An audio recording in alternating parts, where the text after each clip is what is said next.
I was reading this morning in the Bible that death and life are in the power of the tongue, and they that love it shall eat the fruit thereof.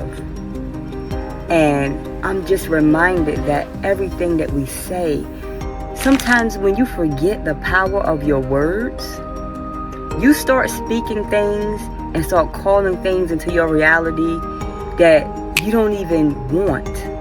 Like, you speak things because you're angry. You speak things because that's just the way the people around you speak. But if you understand that the words that you speak are so creative, it has this creative power that whether you're speaking death or whether you're speaking life, you're creating. So just be mindful. Audit your words. Audit every word that you speak, because it's so powerful. Remember that God spoke this whole world into existence. God said, let there be light, and there was. God said. He made us in His image. So when you say, even if you didn't mean it, well, you said it. So just do an audit check. That's a self-care tip for this week.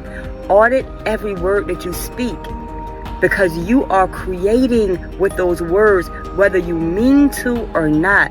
Your words are your creative tool.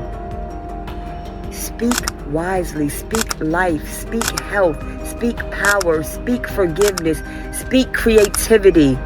Anything else, let it go. It's not worth it. It's just not.